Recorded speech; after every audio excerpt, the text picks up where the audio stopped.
Okay, our today's topic is interpretation of financial statement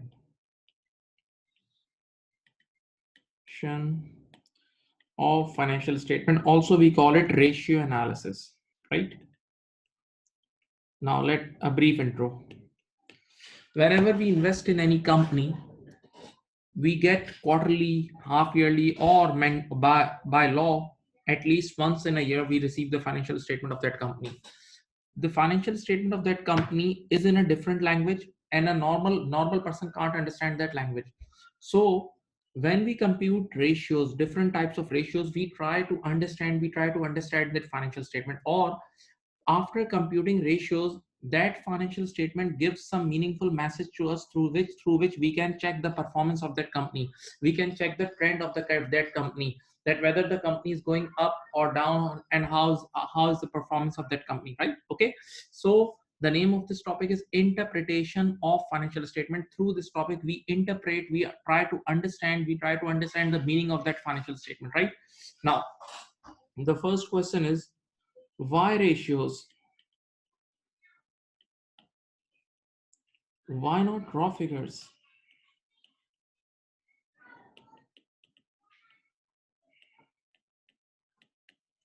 You know, if you see the financial statement, you can see, you can also check the performance of company through sales figure, or net profit figure, or total assets figure, or total liabilities figure.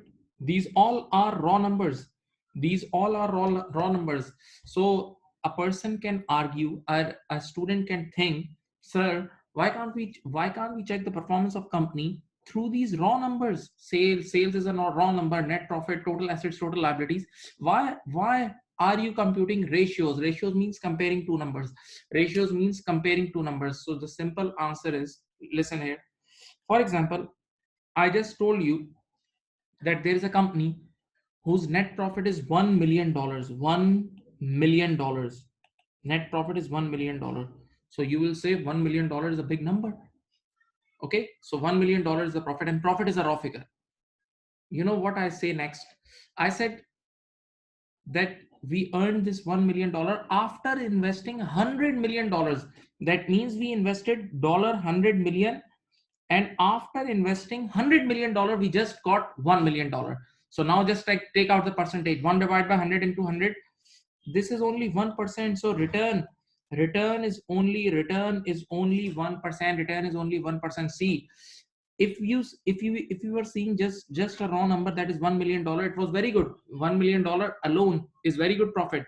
But when you compare it that you invested $100 million and you just got $1 million, so this 1% is nothing.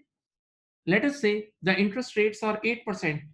Interest rate bank is offering is 8%, and this company is giving us only 1%. So this is not a good investment. So after comparing the two numbers, we got the meaningful picture, right? Okay, now listen. You might have heard one word which is called stakeholder. Stakeholder is basically a big umbrella. It's a big basket. Stakeholders are those people who takes interest in the company, or company's activities affect those people. For example, employees. Yes, employees are stakeholders. Banks, shareholders, government. Government is also stakeholders. Your customers, your suppliers, they all are stakeholders, right? So whenever financial statement is published and it's sent to different users or different stakeholders, each and every stakeholder finds his own interest from the financial statement. What does it mean? Just think, there is a TV, there's a lounge, and a person, and there is a remote, right? TV remote. If an old man comes and he sees the TV, he will see news or something like that. If a young boy or girl come to in this room, he will watch cartoon. If a yeah for if a 20 years old or 25 years old guy came, he will watch movies or something like that. That means there is one television, but different people are looking different things of their own interest, right? Similarly, when financial statement comes in the hand of different stakeholders, each and every stakeholders try to find his own interest. For example, employees. Employees are always interested in the liquidity of the company. Why? Because employees gets the salary in cash. If the employer does not have cash, how will he pay to the employee? So employees are always interested in liquidity. So employees will always look at the liquidity ratios of the company. Similarly, employees are always interested in profitability as well, because if the owner is not earning, how he'll give to the employees. So in times of losses, employees are fired. Similarly, shareholders are also interested in liquidity, because if shareholder wants cash dividend, so for cash dividend, companies must have cash. Also, shareholders are interested in profitability, because profitability is linked to EPS and EPS is linked to share price. Okay, so different users are interested in different ratios, different heads. That's why that this whole topic, ratio analysis, is divided into different heads. Major heads are: number one, profitability ratios; number two, long-term solvency ratios; number three, management efficiency ratios.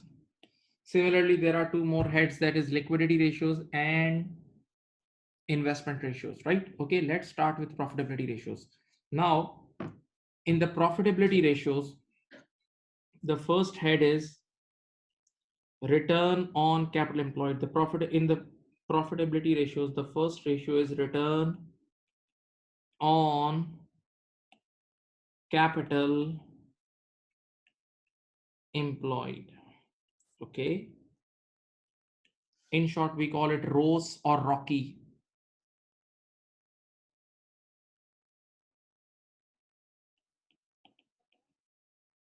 The formula for return on capital employed is PBIT divided by capital employed times 100. What is the formula of capital employed? Capital employed is shareholder equity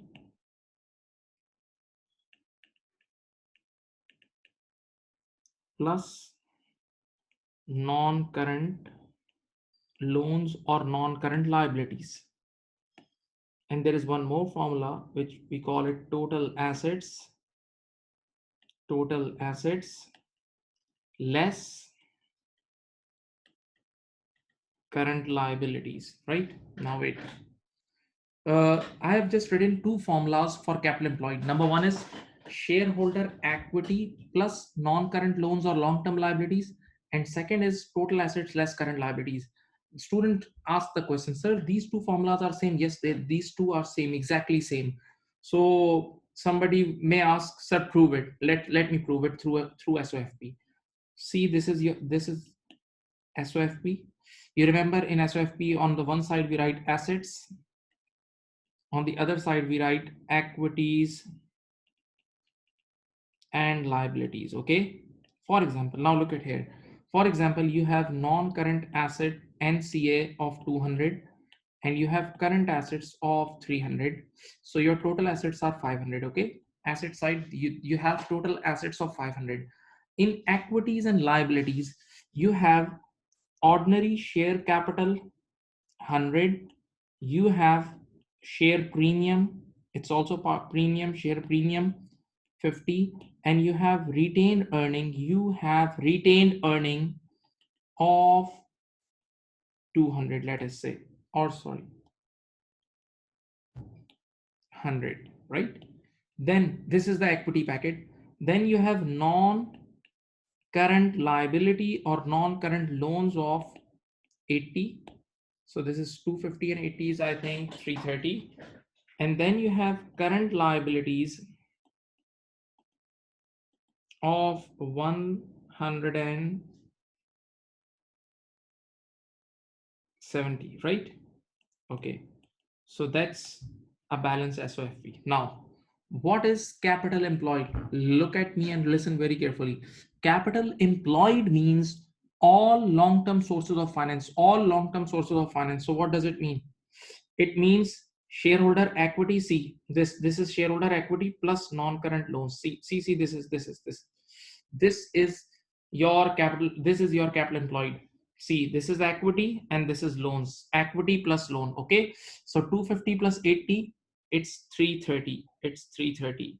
250 plus 80 is 330 is your capital employed. Now you can compute this capital employed through a different formula. What is this? The first formula is shareholder equity plus non-current liabilities or non-current loans, and the second formula is total assets. See, this is total assets less current liability. Total assets less current liability. See, total asset is 500. Total asset is 500, and if you subtract 170 from 500, you will get again 330. So you can use any formula, either the first formula, shareholder equity plus non-current liabilities or non-current loans, or the second formula is total assets less current liability. Both formulas are correct. Okay, look at it.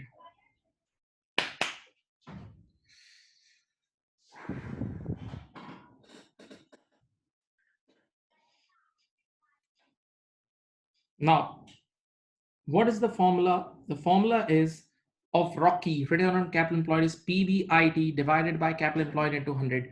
PBIT is profit before interest and tax. Profit before interest and tax. So this, you can pick it up. You can pick PBIT from income statement. You will get ready-made PBIT from the income statement. You will put it here, and in the denominator you will write capital employed. And how to calculate capital employed, I just told you, right? Now my first question is, what is the difference between return and profit? What is the difference between return and profit? A very basic thing. Return and profit. Return is always obtained from investment and profit is on sales. Don't forget, I repeat, return we always get on investment. When we invest, we get profit, we get return, and the profit is computed on sales. Profit, we get profit when we do sales, right? Okay, so these are the basic terminologies. Now, what return on capital employed shows, very important, it shows the efficiency of management. How efficient your management is in generating return, in very simple words, in very simple words. Let us say this, there is a company A. Company A invested 1 lakh. Company A invested 100,000 total, and he get 10,000 profit times 100. So the return is 10%. Return is 10%. That means by investing 100,000, we are getting 10,000 profit. This is company A. And in company B, we invested 100,000, and the profit before interest and tax is 30,000 times 100, 30%. Now you just take your decision. Everything is in front of you. Which company is more efficient? Which management is more efficient? Which management is using assets more efficiently in generating profit? Obviously company B, the second company, because the investment amount is same but the return is different. Okay, so what ROCE shows, ROCE shows the efficiency of management. But this is the very basic thing. It's not difficult at all. Now we compare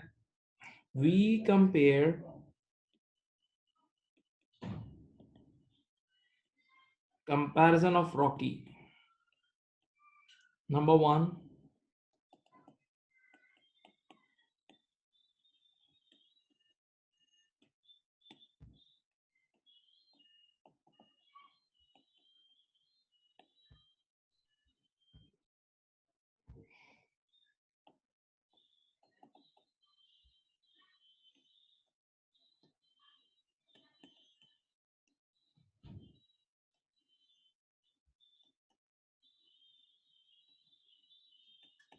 now listen.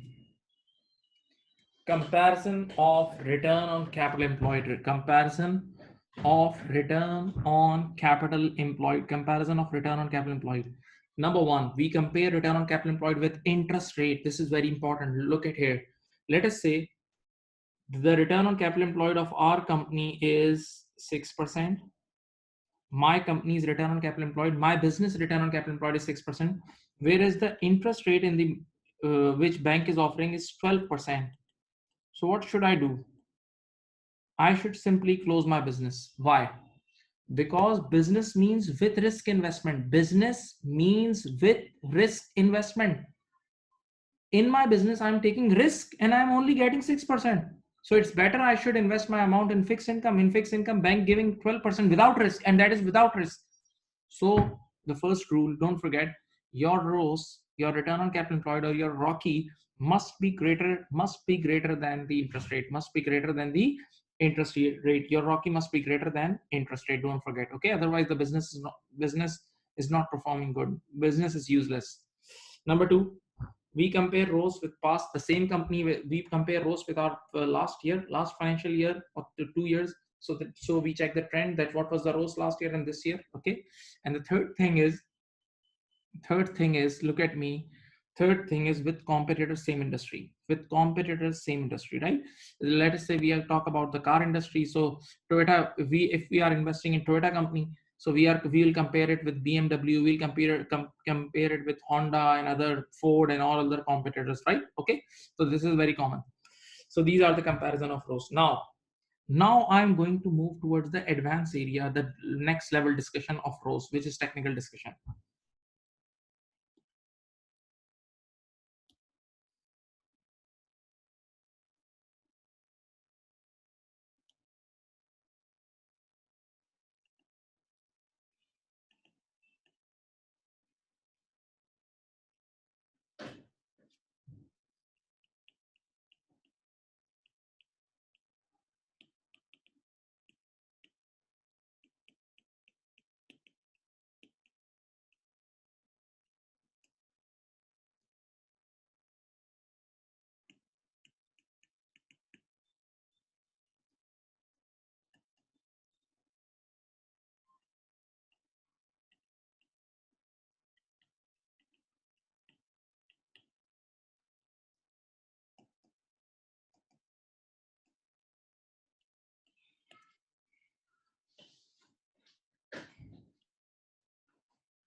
Okay.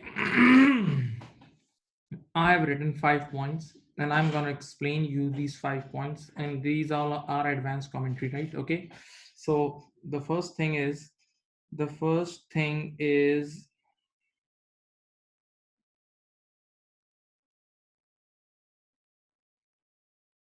investment in new projects. Now hold. Let us say this is 2018 and this is 2019. Okay.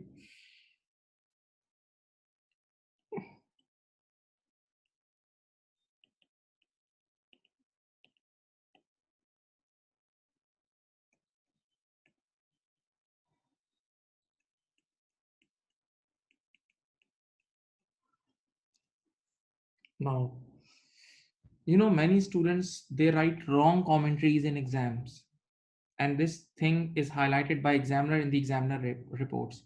So what I will do for this, for point number one, I'll first teach you a wrong commentary.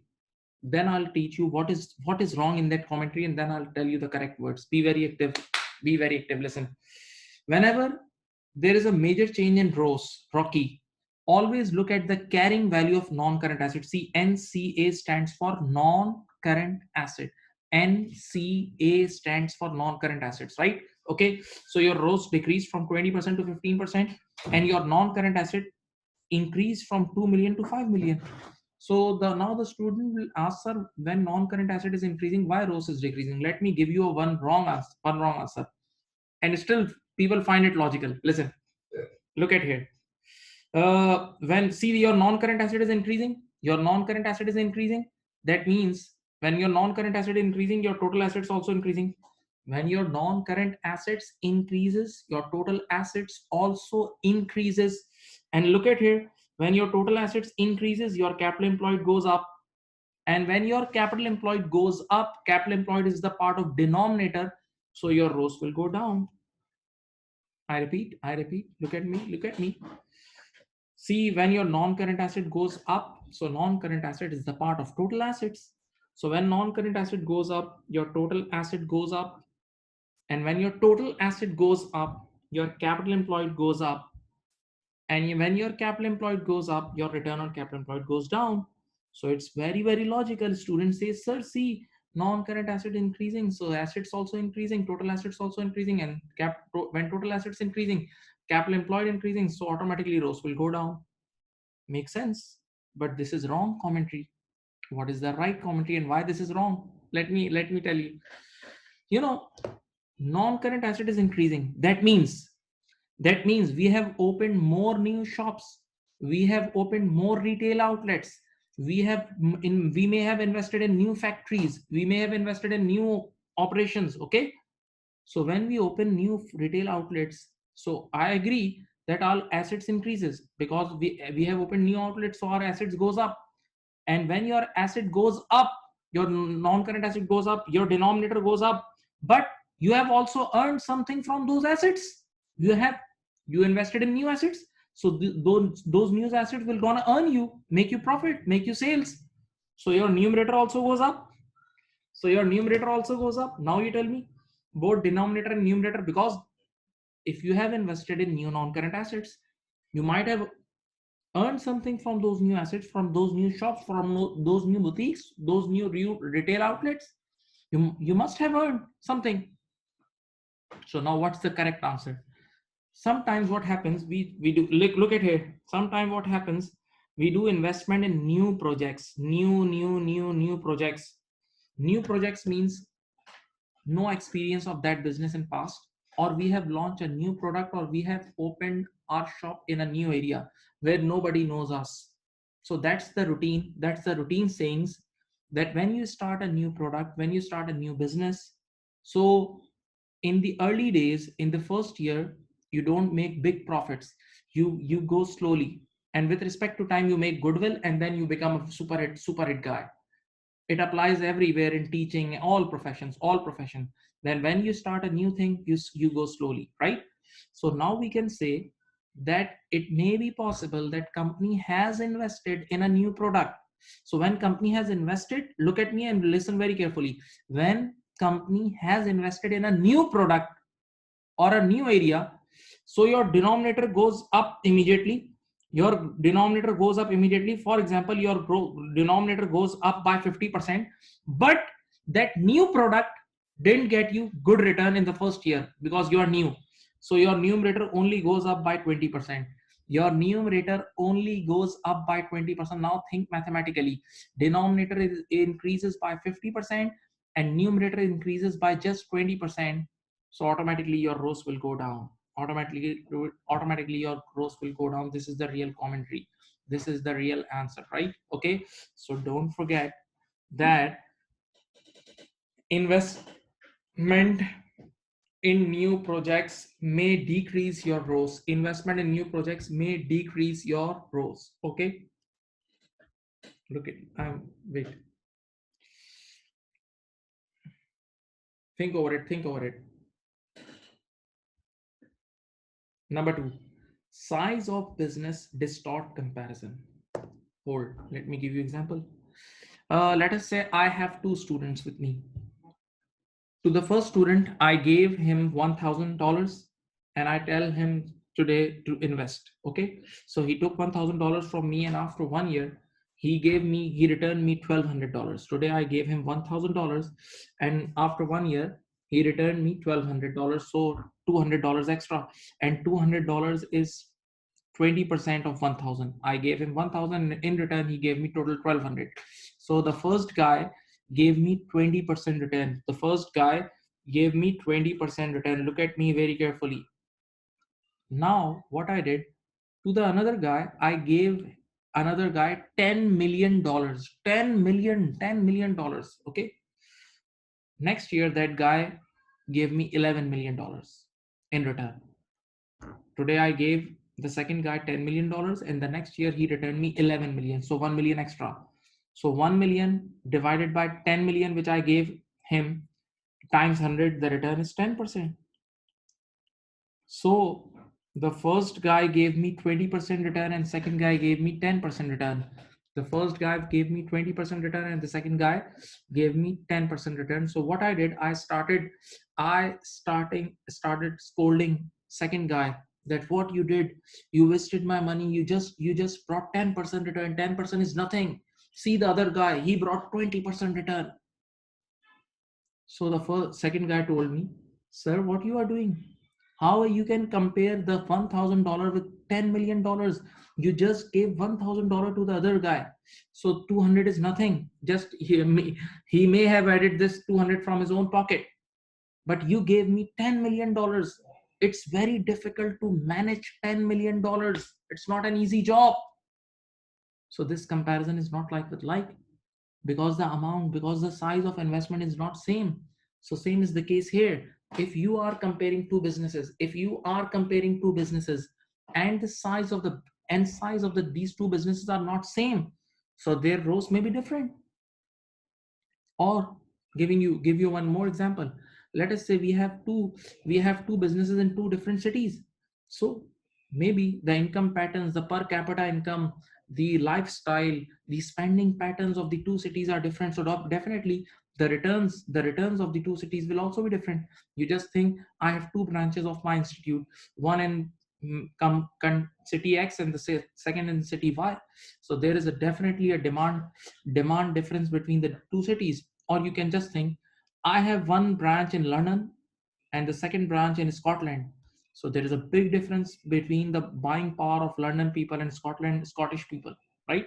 In London, everything is expensive, right? So the return may be different. Now, decision of buying asset or renting asset. Excellent point. And a little bit technical. Let us say my return on capital employed is 20%. You know what is return on capital employed is basically average. Return on capital employed is basically average. That means, what do you mean by 20% return on capital employed? That means on average, if I invest in any part of my business, I get 20% return. My split units, my factory, my cars, each and every asset gives me on average 20% return, right? And this ratio, this ROCE, is same in last 20 or 30 years. That means this is a consistent ROCE. This is not a one-off ROCE. We are earning 20% since last 20 years for sure, right? Now today, I was in my office and I got a call from my assistant that, sir, we need a new factory. Sir, our operations getting expanded, so we need a new factory. Okay, I said, okay, I will arrange, don't worry. So I called a broker and I asked him that we want a new factory in this area. What is the price of the factory if we buy? So the broker told me $100,000. That means if I buy a new factory, that factory will cost me 100,000 US dollars. You know what I asked? What I asked the second question? My second question was that, sir, if I take this factory on rent, what is the rent? What is the per year rent? So he said the per year rent is $8,000. $8,000 the per year rent. Now hold. What is the price of new factory? It's $100,000. And what is the annual rent? Is $8,000. Let's calculate the percentage. Let's calculate the percentage. So rent is 8% of the market value. Rent is 8% of the market value. I just rent is 8%. And what is your Rocky? What is your ROS? Your ROS is 20%. So I immediately ordered that broker to get that thing on rent. Why? Wait. Return on capital employed 20% means whatever asset comes with us, whatever asset gets connected with me, I earn 20% from that asset. That's my rule. That's my skill. That's my name. That whatever assets join hands with me or whatever assets comes under me, I make 20% from that asset, right? So now just imagine when I take this factory on rent, when I get this factory on rent, that factory will be part of my team. So I will earn 20% from that. I will earn 20% because my ROS is 20%. I will earn 20% from that factory, but I just have to give how much? I just have to give how much rent? Only 8%. So that means 12% is my net profit. I will earn extra. Not getting. Just think, whatever assets comes with me, comes under my head, joins hand with me, I make 20%. I just earn 20% from that asset.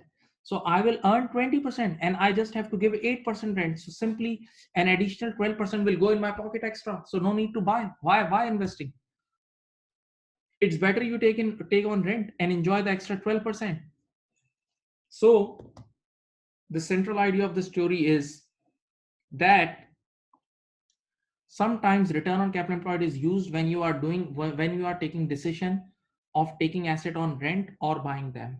Taking asset or rent or buying them, return on capital employed is useful in that case as well. Okay, don't forget. Wait. Let me give you 30 seconds. Read it. I just discussed 3 points till now.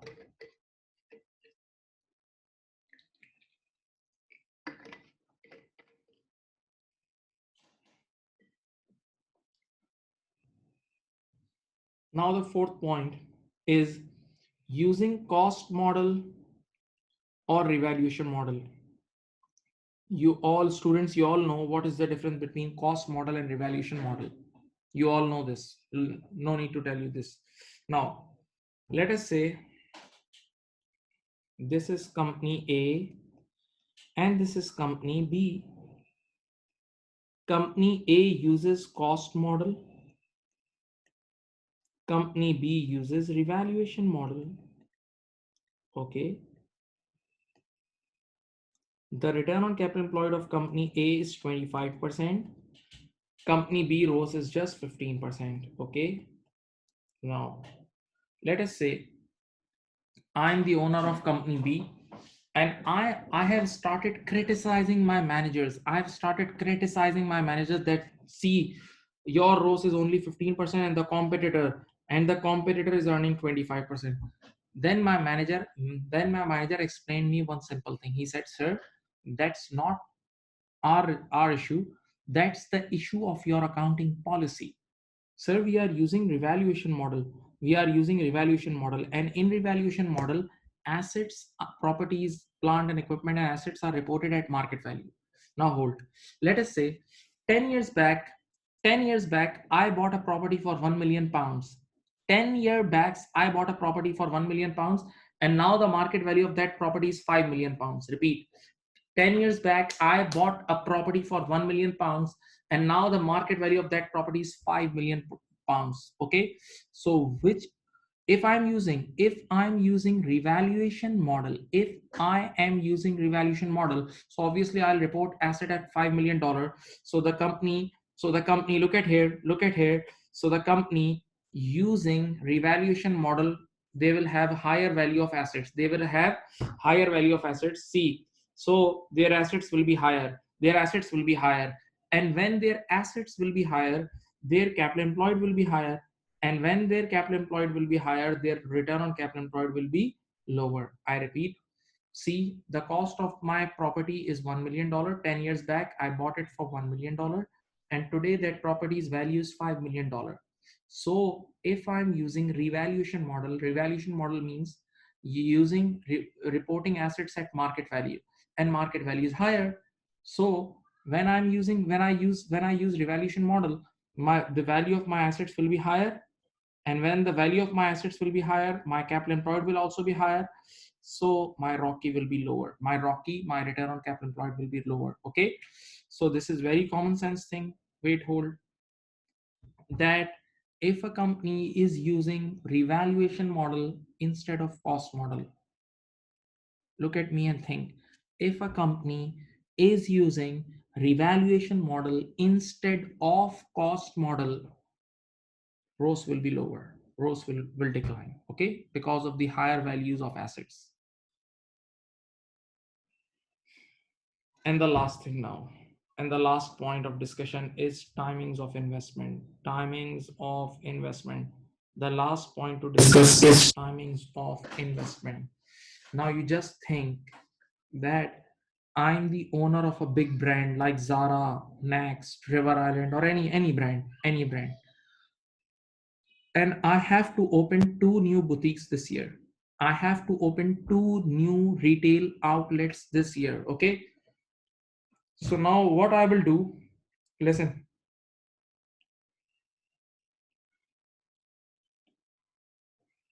this is my accounting period, 1st of January to 31st December.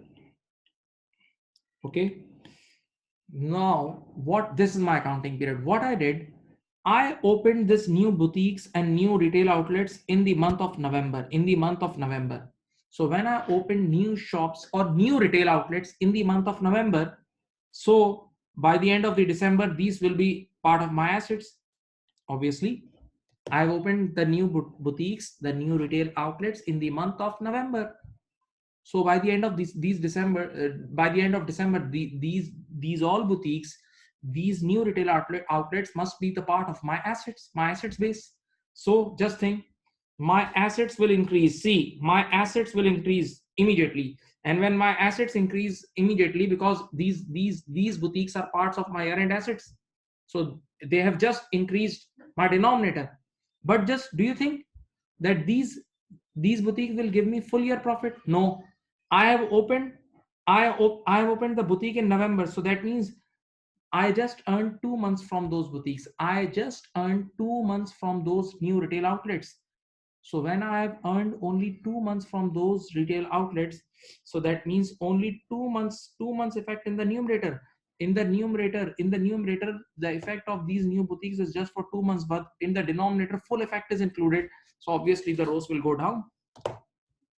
Not getting. Just think, we have opened the boutiques in November. So that means only 2 months, these new boutiques give me return only 2 months. So in the numerator, only 2 months profit is included, but in the denominator, complete investment is included. So definitely denominator is higher and the numerator is lower. So obviously the ROCE will go down. This may be also the reason for decrease in ROCE sometime. So we need to check carefully the timings of investment point. Let me give you 30 seconds. Look at here and think. Look at here and think, please.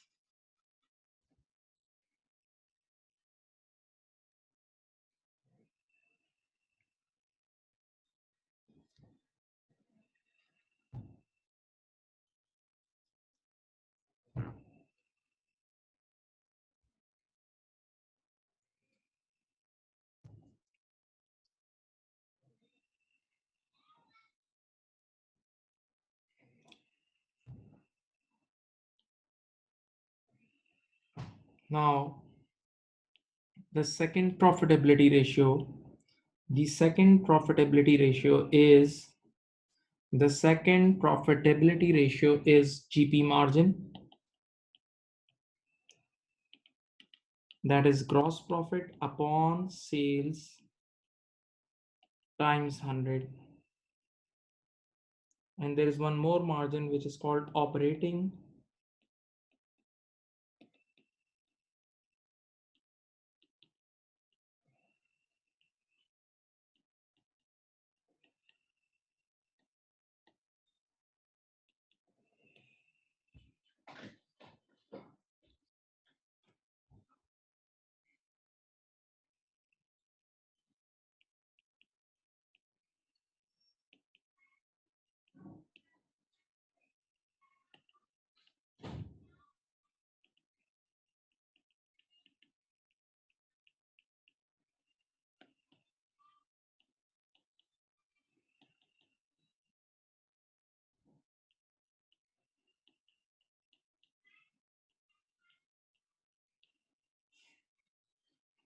Now, look at here, look at here. There is a very famous word, that is margin. Don't forget, margin means profit as a percentage on sales. Margin means profit as a percentage on sales. Profit as a percentage on sales, right? So when you talk about GP margin, so what is GP margin? Gross profit as a percentage of sales. When you talk about operating profit margin, operating profit is basically PBIT. Operating profit is operating profit upon sales into 100. And when you talk about NP margin, net profit margin, so the net NP margin is NP, net profit upon sales into 100. So in simple terms, this is very famous statement. Margin means profit as a percentage of sales. Margin means profit as a percentage of sales, right? So if you want GP margin, that is GP upon sales into 100. If you want operating profit margin, that is operating profit upon sales into 100. If you want NP margin, then NP upon sales into 100. Now, what GP margin? Simple words, what GP margin reflects? Let us say you have 20% GP margin. Your GP margin is 20%, right? So what does it say? It means with every $1 sales, with every $1 get sales, you get $0.2 GP. Or in simple words, with every $100 sales, you get $20 gross profit. That means $80 is your cost of sales. $80 is your cost of sales, right? Okay, so it reflects your profitability, your cost, your cost. The higher the GP margin, the lower your cost is, right? Okay, now one basic commentary. Let us say your GP margin in 2018 was 15%. It's now in 2019 it's 20%. In 2018 your operating margin is 10%, and in 2019 it is 8%. Now what will you comment? How will you comment on this thing? See, your GP margin is going up and your operating profit margin is going down. So what you will say that till the gross profit performance is excellent, till the gross profit, think about the income statement, till the gross profit performance is excellent, but after gross profit performance is not good. So you know what is the difference between gross profit and operating profit? Operating expenses. The operating expenses are increasing. The operating expenses are increasing, or we can say the operating expenses or operating costs are not in our control. Operating cost is not in our control. Operating cost is not in our control. Okay, this is what we will see. Now let me tell you some factors, very important factors. Factors affecting margin. Factors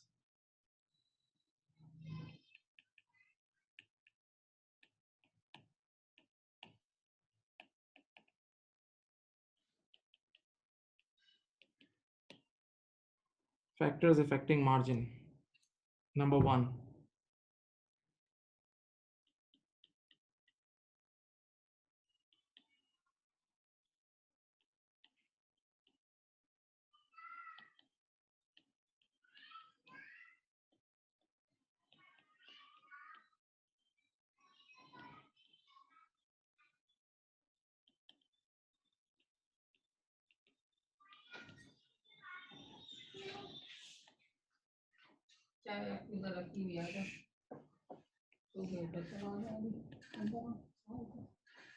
errors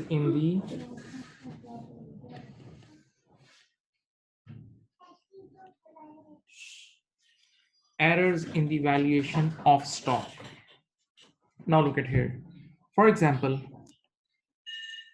you have a product and the selling price of your product is 10.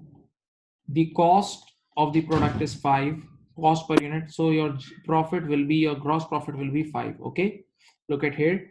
Selling price is 10, cost is 5, and profit is 5. Okay, so now what is the margin right now? 5 is the profit, 10 is the selling price. 5 divided by 10 into 100 is 50%. 5 divided by 10 into 100 is 50%. 5 divided by 10 into 100 is 50%. Okay, right? Now let us say as an owner, I want more profit. So what I decided to increase the selling price. So I make the price 11. So I make the price 11. No change in cost. So the GP will be 6. Now again calculate the margin. 6 divided by 11. 6 divided by 11 into 100 makes 55% or something. So open your eyes and look at here. When your selling price increases, your GP margin, your margin goes up. And when prices goes down, margin goes down. Okay, number 2, increase or decrease in cost of sales. Obviously, when the cost decreases, you earn more, and when cost increases, you earn less. So increase in cost decreases your margin, and decrease in cost increases your margin, and vice versa. Number 3, errors in the valuation of stock. Don't forget that if you do some errors in the valuation of stock, if you do some errors in the valuation of stock, so when your closing stock is not correct, you do mistake in calculating your closing stock. When your closing stock is not fine, definitely this error will go in cost of sales, because we use closing stock in cost of sales. So that means your cost of sales is also not correct, and when your cost of sales is not correct, your GP is also affected, so the GP margin, right? So errors in the valuation of stock also affects your margin. Don't forget this.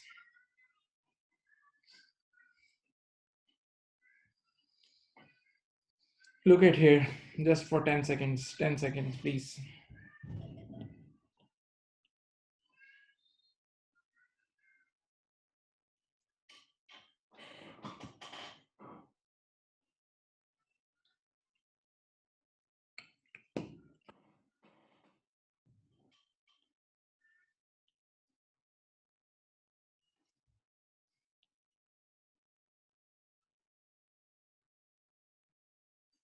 Now the next profitability ratio is asset turnover. Next profitability ratio is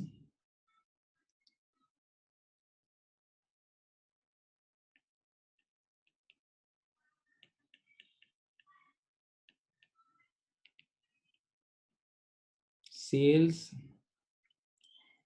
divided by capital employed. Okay, and now what is this ratio comes in times, not in percentage but in times. Okay, what this ratio shows, it shows how well or how efficiently your assets are being used to generate sales. How well or how efficiently your assets are being used to generate sales. Your assets are being used to generate sales. Your assets are being used to generate sales. Okay, right? Now listen.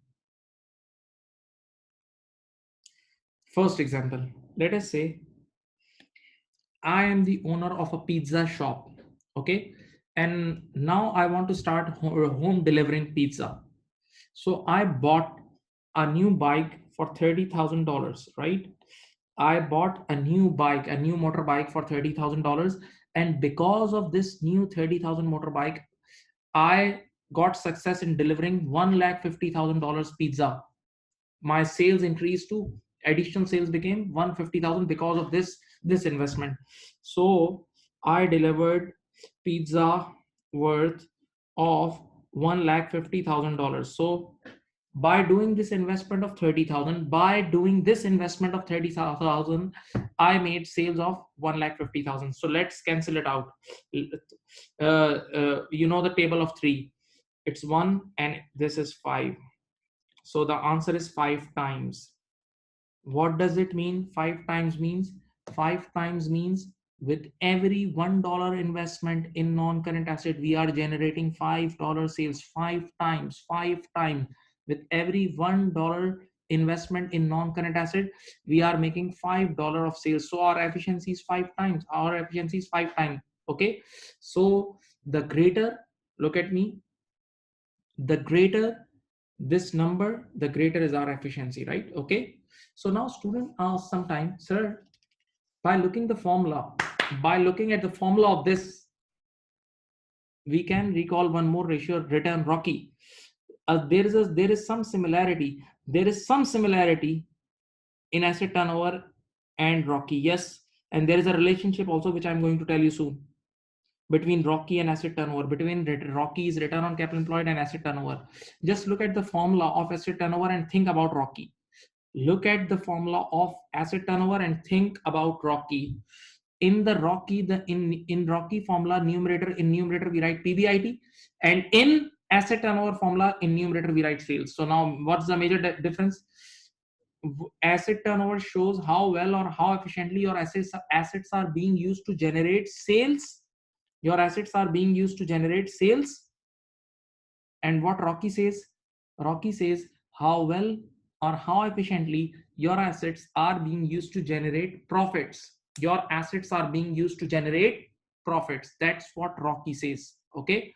Now, I have something very basic thing for you. Have you heard about law of demand in economics? And that's very simple.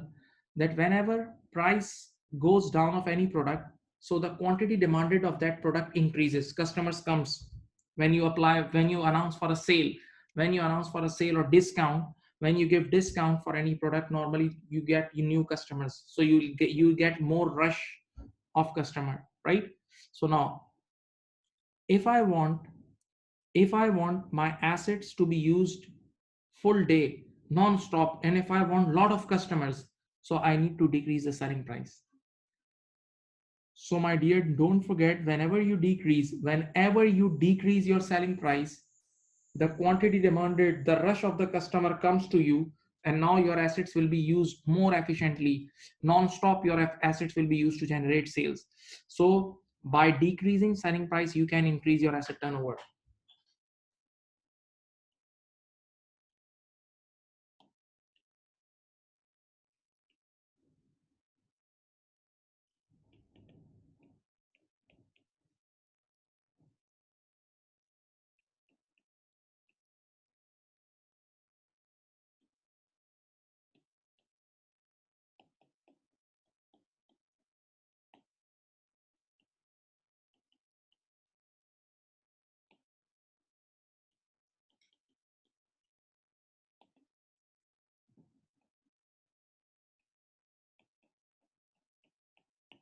Look at my words. Decrease in selling price may increase your asset turnover. Remaining discussion same as ROS, return on capital employed.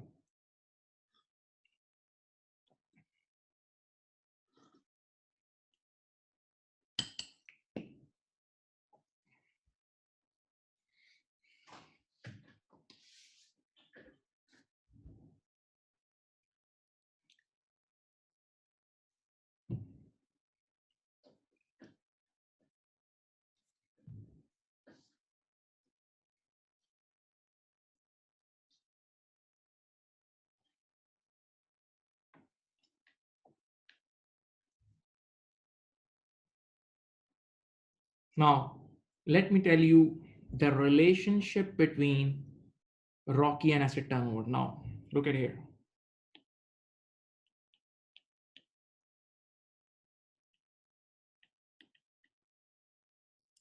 Return on capital employed is basically the product of, open your eyes, asset turnover and operating margin.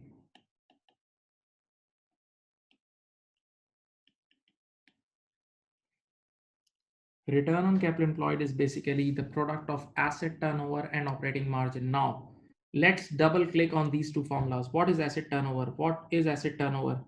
Asset turnover is basically sales divided by capital employed. Yes. And what is the formula of operating profit margin? Operating profit margin is PBIT divided by sales times 100. Okay, you remember the two formula? I just write their formulas, their respective formulas. Now, you know the cancellation. Let's cancel it. This sales in numerator and this sales in denominator. So this sales and this sales will be cancelled. This sales and this sales will be cancelled. So what will be left? So your thing which will be left is PBIT upon capital employed times 100. Okay, right? So you just learned a new formula, new relationship. Return on capital employed, return on capital employed is the product. Return on capital employed is the product of asset turnover and operating margin. Return on capital employed is the product of asset turnover and operating profit margin, right? Okay, now hold. In all books, all famous books of ratio analysis, one commentary is written in with this topic. Have you ever heard about the word trade-off? There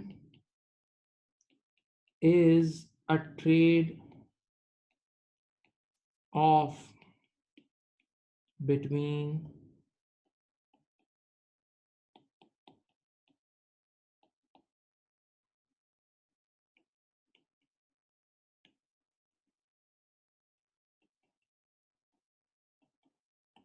an operating margin. Trade-off means if you want one thing, you will have to lose other thing. If you want one thing, you will have to lose. Give and take. It's like give and take. Now let me explain you.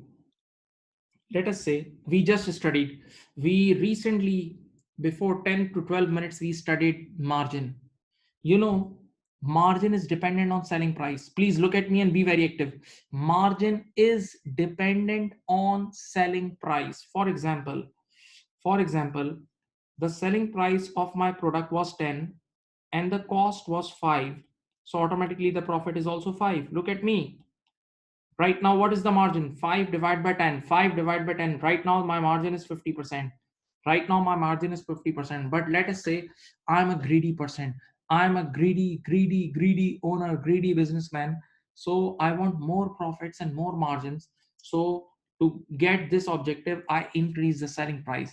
To to to fulfill to fulfill this objective, I increase the selling price from 10 to 11.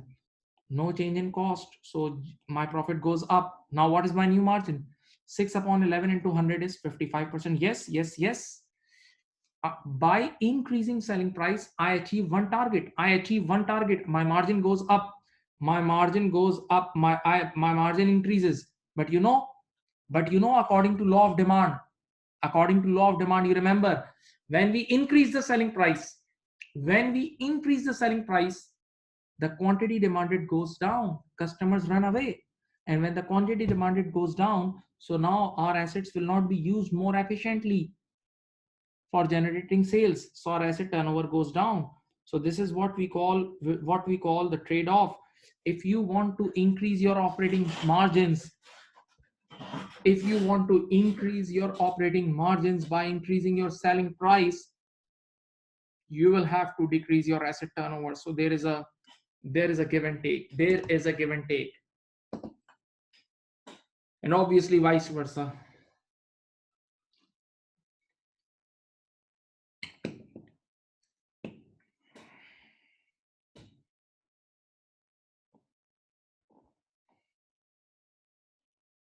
Look at here.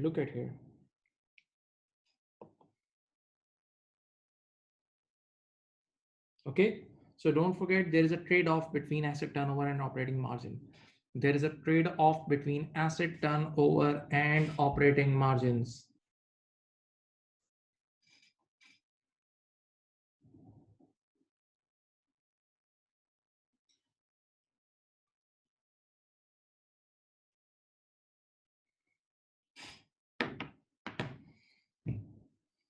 Now the last profitability ratio is return on equity, very famous, ROE.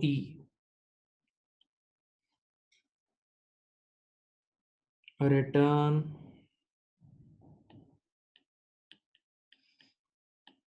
on equity, ROE. The formula is profit after tax divided by shareholder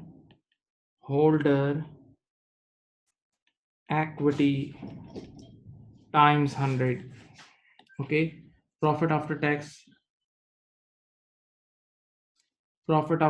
divided by shareholder equity times 100. Profit after tax divided by shareholder equity times 100, right? Now wait, you have heard about this profit PBIT. Let me give you some basics. PBIT. This PBIT does not belong to ordinary shareholders completely because we have to pay interest, we have to deduct interest. So now let's deduct less interest expense from this.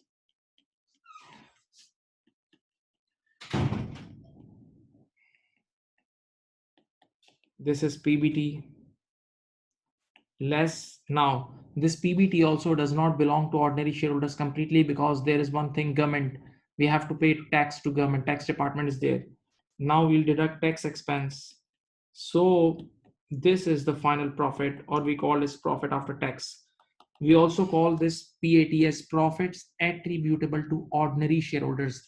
Profits attributable to ordinary shareholders. So now in the numerator we'll write this profit which is totally belongs to ordinary shareholders, and in the denominator we'll write shareholder equity. In the denominator we'll write shareholder equity. Shareholder equity means pure funds of shareholders investment. So now whatever is coming is return on equity, return on equity. Now let's hold.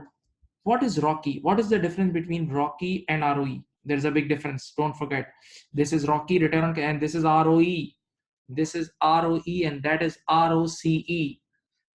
Return on capital employed. In the denominator of return on capital employed, look at me and think. In the denominator of return on capital employed, both long-term sources of finance exist. We report both long-term, that is loan plus equity, both. But in the denominator of ROE, pure equity, that is the shareholder funds comes. Okay, so this ratio reflects proper ordinary shareholders performance. This ratio reflects proper ordinary shareholder funds performance. Okay, so now just think, who will be using this ratio? Think over it. Your answer should be ordinary shareholders. Ordinary shareholders are also called equity owners. So they will always be interested in the performance of their equity, that how much equity is generating, what is the return, on that equity investment, right? So let me write this ratio is used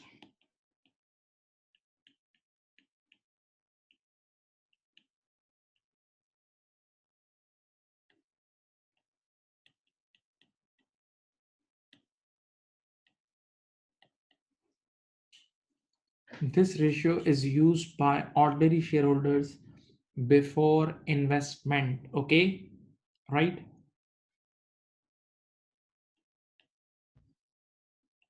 This ratio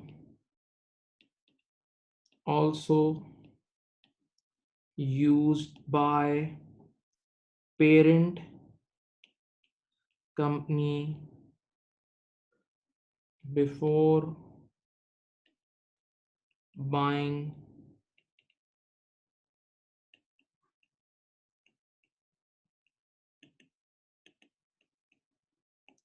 okay dear. This ratio also used by parent company before buying any subsidiary. You all have studied consolidation.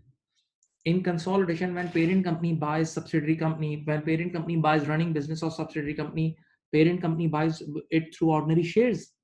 Parent company sometimes buys 100% ordinary shares or sometimes by 80 or 90% ordinary shares.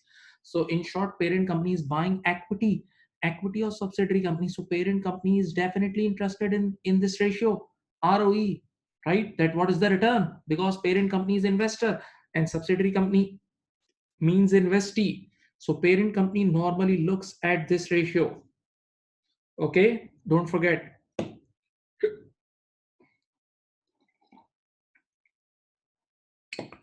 Let me tell you some technical and interesting commentary regarding this. In the real life business, you will see this. For example, this is the capital structure of a business. Look at here. This is the complete capital structure of the business. And this is the equity investment. That means the equity owners only invested this much amount and the whole remaining amount is loan finance or debt finance, right? For example, just for example, the total worth of the company is $10 million. The total assets worth $10 million, and out of $10 million, the owners invested only $2 million. The remaining $8 million are financed by loan finance. Okay. So now just look at me. These owners are very active people. These owners are very sharp people. What they are doing, they are running, look at me, they are running the whole show using debt finance. They are running the whole show using debt finance, and they are not giving the profit share to the debt finance people, to the debt holders. They are just giving fixed interest rate. They are just giving fixed interest rate to the debt holders. And after giving that fixed interest, to that debt holders, remaining all big profits will be enjoyed by this much people. With this much little equity, you will enjoy this much profit. So obviously your ROE will go up. Not getting See, the whole show, almost the whole show is running on debt finance, on others people money, and you are just paying fixed interest, not the profit share.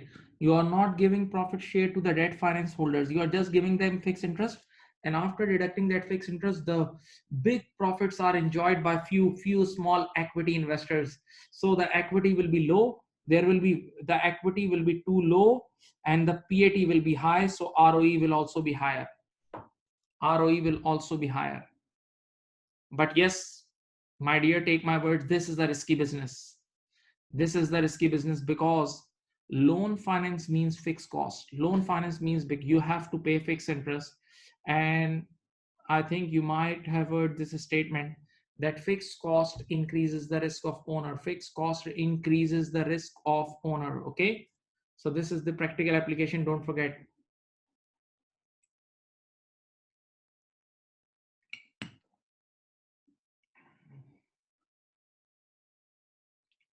Let me give you one practical example related to this.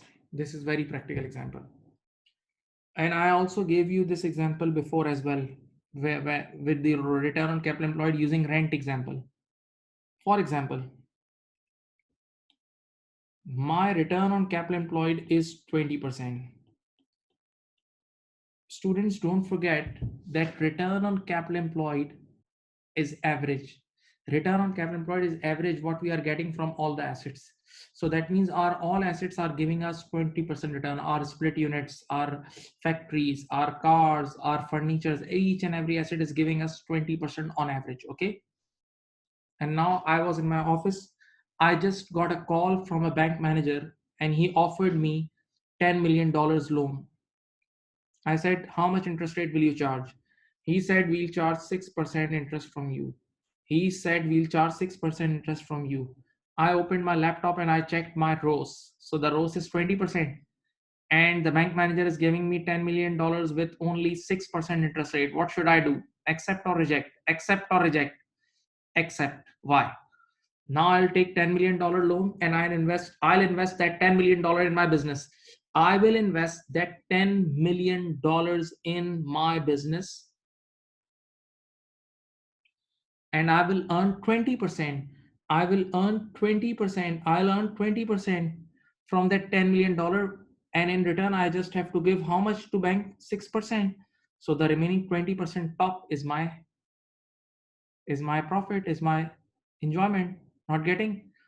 I will earn 20% from those funds, and I just have to give 6%. So I'll enjoy the remaining 40%, right? Remaining 14% is my enjoyment. So sometimes taking loan is good, but yes, don't forget, loan is a fixed cost, and fixed cost you have to pay even if you are earning or not. Just like in the example you can take is COVID. In COVID, everything is halt. So You are not making any money, but yes, you have to pay your interest. So such businesses, debt finance business are riskier in terms of COVID and such pandemics.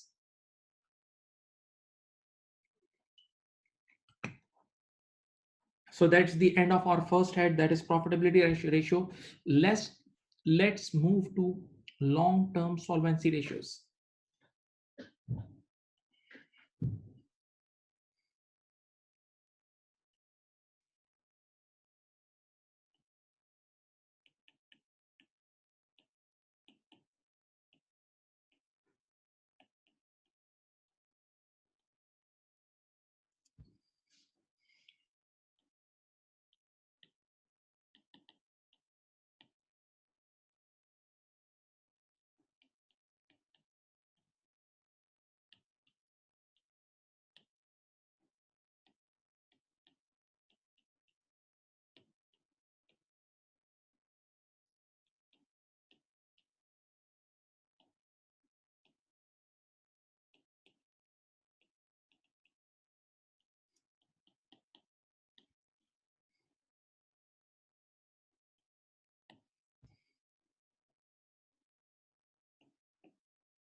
Now listen.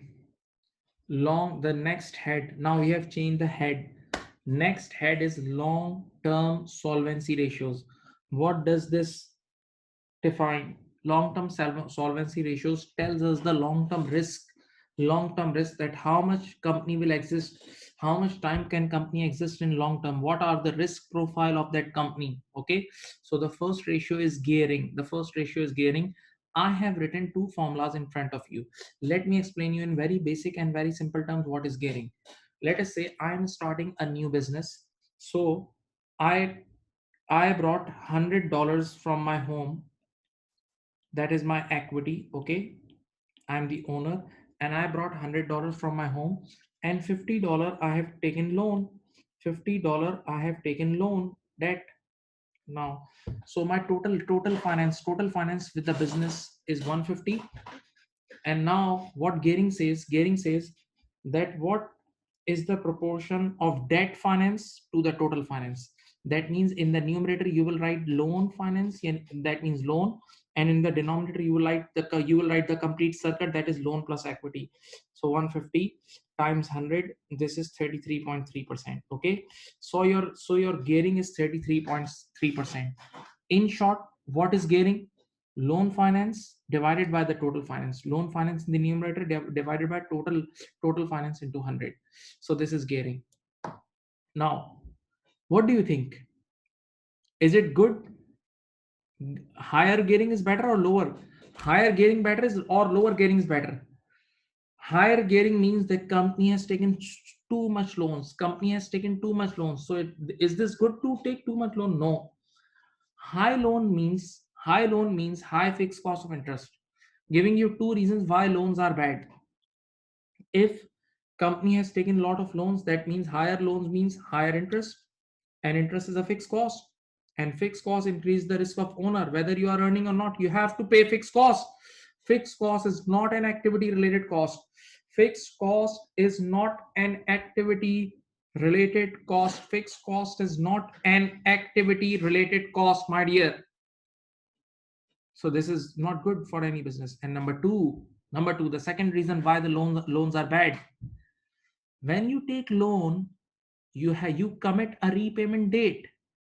You commit to repay the loan on a particular date, and if you don't pay the loan on time, if you don't pay the loan on time, that means you will this is going to be a default, and the bank will gonna file a case against you, and your business will wind up.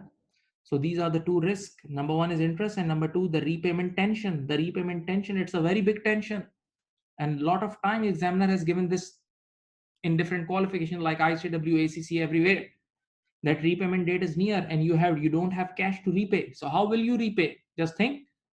Okay. So now let's come to the formulas. So in simple terms, lower gearing is better. Lower gearing means low financial risk. Higher gearing means high financial risk. Okay. Now what is the formula of gearing? I just told you, it's non-current loans in the numerator divided by non-current loans plus shareholder equity. Okay. Loans divided by loans plus equity. Loans divided by loans plus equity into 100. There is one more formula which is used commonly, and that is debt equity ratio. Debt to equity ratio. And what is the formula? In the numerator, we'll write non-current loans. In the new denominator, we only write the shareholder equity times 100. Okay. Now, student will ask one question, sir. As these two formulas are different, so definitely the answer will also come different. So, which formula, which should we use? Shall we use in the exams? If examiner is silent, not saying anything, so use the first formula. If examiner is silent, so you better use the first formula. But if examiner has written the formula in the exam, then use that formula which is guided by the examiner. Okay. Normally in the advanced level qualification, examiner normally writes the formula for ratios, so you don't need to worry about it. Okay. Now, next question. Next question is, it, it this is good that we are decreasing our gearing, right? Higher gearing is not better, lower gearing is better. So I'm going to tell you some techniques how to reduce, how to decrease, how to reduce gearing, how to decrease or how to reduce gearing. Now I'm going to explain you through mathematical process. You must know the maths. This is the gearing formula. Look at here. This is the gearing formula. Okay. This is the gearing formula. Non-current loans divided by shareholder equity into 100. Non-current loans divided by shareholder equity into 100, right? So how can we decrease gearing? By decreasing numerator and increasing denominator. If you want to decrease this gearing, you need to decrease numerator or you need to increase denominator. Okay. Now the first point is by repaying loans. Simple. If you repay loan, so there will be less loan, so the numerator will go down, and the numerator will go down, then gearing will also go down. So by repaying loan, you can reduce your gearing. The first technique. The second technique, by issuing ordinary shares for cash. You issue new shares, and you might have heard the double entry. When you issue new shares, you make the entry debit bank. You make the entry debit bank, credit share capital, and credit share premium. You debit bank, you credit share capital, you credit share premium. So automatically, by issuing new shares, you inject equity finance in the company. So your shareholder equity goes up. And when your shareholder equity goes up, your gearing or debt equity ratio goes down. So these are the 2 points.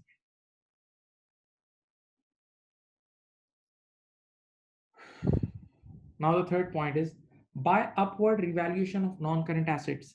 By upward revaluation of non-current asset. If you remember, let us say I bought a piece of land and I'm using revaluation model. So when I'll revalue the land, I'll make the entry C, land debit, let us say 50,000. and revaluation reserve, or revaluation surplus, or OCI, you can write any name, land debit or revaluation reserve, or revaluation reserve credit, land debit or revaluation reserve credit. Okay, so when you credit revaluation reserve, when you do upward revaluation, you credit revaluation reserve. Credit revaluation reserve means your equity is increasing because revaluation reserve is part of shareholder equity. Revaluation reserve is part of shareholder equity. So when your revaluation reserve goes up, your shareholder equity also goes up. And when your shareholder equity goes up, your gearing goes down. So this is also one of the technique of reducing gearing.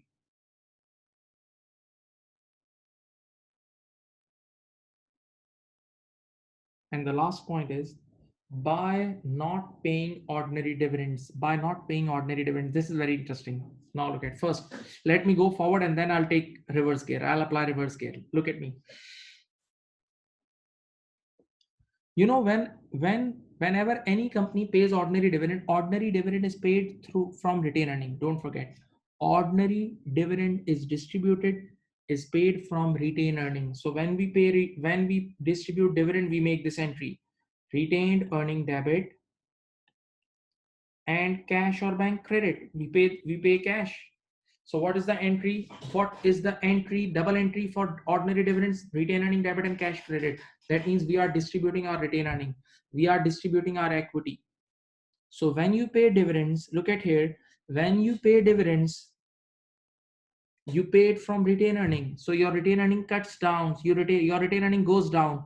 And when your retained earning goes down, look at here, when your retained earning goes down, your shareholder equity also goes down. And when your shareholder equity goes down, your gearing goes up. I repeat, when you distribute dividends, you distribute it from retained earning. So that means your retained earning goes down. And when your retained earning goes down, your shareholder equity goes down. And when your shareholder equity goes down, your gearing goes up. So simple relationship. By distributing dividends, your gearing will go up. By distributing dividends, your gearing will go up. So let's do the reverse. Let's cancel your decision. By not paying dividends, if you don't pay the dividends, so you don't need to decrease, you don't need to see this, you don't need to decrease this shareholder equity. So your gearing won't increase. That means automatically you can protect your gearing. You can protect your gearing by not paying ordinary dividends. Think over it.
You know,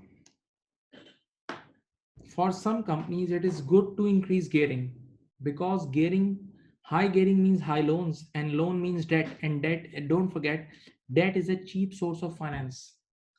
Debt is a cheap source of finance. So sometimes you become rich through these loan things. You become rich through loans. I gave you example. This see, 20% and 6%. That our return on capital employed is 20% and the market interest rate is 6%. So by taking more loans, we enjoy more profits. We can make more profits from others' money. We can make more profit from others' money. Just think like this. Gearing means you are using others' money and you are enjoying others' money. So it is good. It is good to increase gearing when you have consistent income. That means you are sure about your income. Your income is not a one-off or seasonal income. You have a perfect income. So it's good to enjoy loan finance.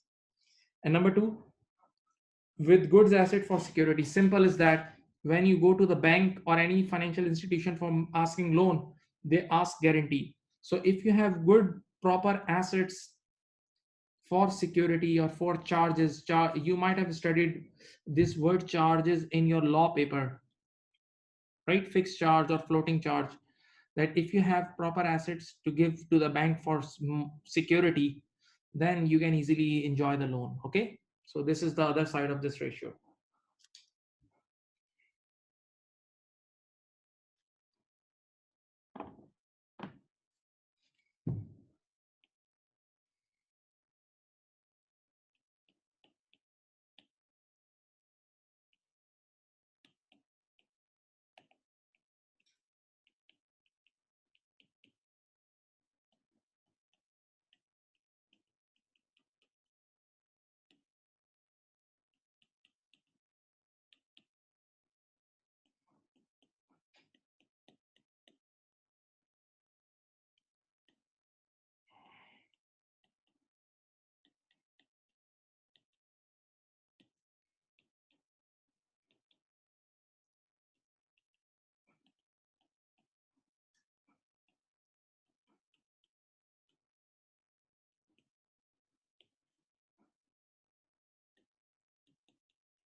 Now our next ratio and the last ratio of today's class and the last ratio of this head as well, long term, is the interest cover.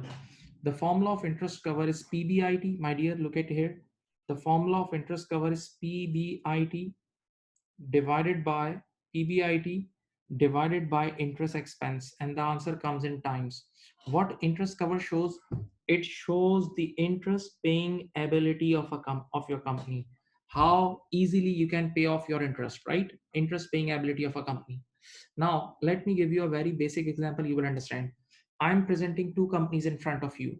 The first company has PBIT of $10 or 10 million, and this company is paying $8 interest out of this 10, and only $2 PBT is left, right? And the second company has $10 million or $10 PBIT, and this company is giving $2 interest, and $8 is the PBT. $8 is the PBT, profit before tax. Okay, right? $8 is the PBT, profit before tax, profit before tax. Okay, now you tell me, as a bank manager, which company you will go give loan to? Both are your clients, both are asking loan from you, and you are the bank manager. Which company will you entertain? Obviously this. The second one is better. The second one is better. Why? Let me give you a basic logic. Listen, in the real life, look at the first company. In the real life, the profits are volatile. Profits keeps changes. So right now the profit is 10. From this $10, we can pay $8. Yes. But what if this $10 becomes $6 next year? What if because of market fluctuation this $10 becomes $6 next year? So this guy won't be able to pay the interest. This guy, the first guy, won't be able to pay the interest. So this is risky. But now look at the second case. Look at the second case. If for this second company, this PBIT becomes $6 next year, this PBIT becomes $6 next year, still this company can easily pay the interest. Still this company can easily pay the interest. So this company is better. This is safe. There is a big cushion. This one is better. Okay, now let's compute, let's talk in terms of interest cover. Okay, what is the formula of interest cover, my dear? Look at here. The formula of interest cover in numerator is PBIT. Look at here. In the numerator, this is PBIT divided by interest expense. So let's go to the first company. PBIT is $10. PBIT is 10. Interest is 8. So PBIT is 10 divided by 8. Answer is 1.25 times. 10 divided by 8, answer is 1.25 times. And the second company, let's come to the second company. 10 is PBIT and 2 is the interest. So 10 upon 2, the answer is 5 times. Now what is the interpretation? The first company has only ability to pay 1.25 times interest. The first company has only ability to pay 1.25 times interest of current interest. But the second company is that much powerful that the second company can pay 5 times of such interest. Multiple of 5. See, 2 multiplied by 5 is 10. That means the second company has the ability to pay 5 times interest. So the second company is better, and in short, higher interest cover is better. Higher interest cover is better. Okay. So whenever you are a bank manager and you are giving a loan to somebody, so it's better you give to that client which has higher interest cover. Okay. So for interest cover, higher is better. Interest cover, higher is better. Let me write.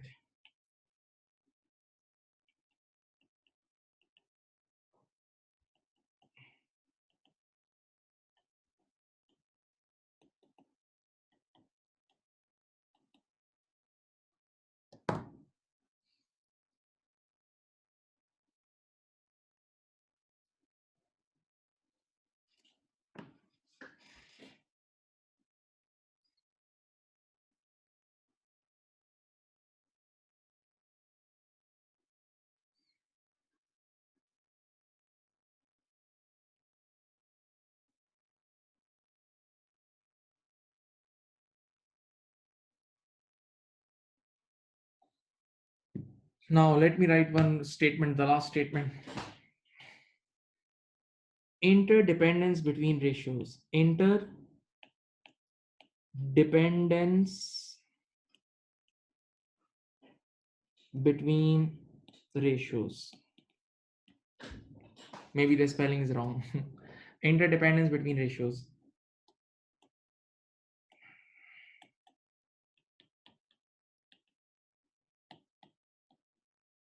There is an, let me write, there is an inverse relationship between gearing and interest cover. Now, hold. You know what do you mean by interdependence between ratios? It means sometimes when one ratio goes up, the other ratio goes down. There is an inverse relationship. And yes, there is an inverse relationship between gearing and interest cover. Let me prove you. See, gearing means if a company is taking more loans, just think, if a company is taking more loans, so that means their loans, their numerator will go up, their loans will go up, so their numerator will go up and gearing will go up. So when, just think, when a company will take more loans, so that company will be called highly geared company. Highly geared, their gearing will go up. And when gearing goes up, what happens? Look at here. With high loans, if your loans are high, your interest expense will also be higher. When your loans are higher, your interest expense will also be higher. So when your interest expense is higher, your denominator of interest cover will be larger, will be higher. So your interest cover will go down. You're not getting. Let me explain you last time. When you take more loans, let us say you are taking more loans. So when you take more loans, your gearing will go up, obviously. Highly geared, you will become highly geared.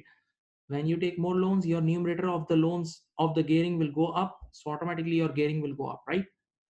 And now because of taking more loans, your interest expense will also go up. Your finance cost will also go up.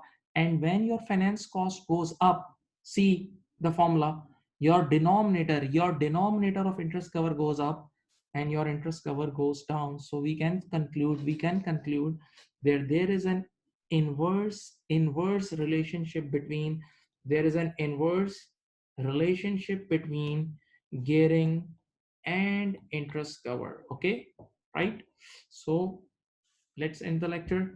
I hope you like it. Take care, enjoy. Bye bye.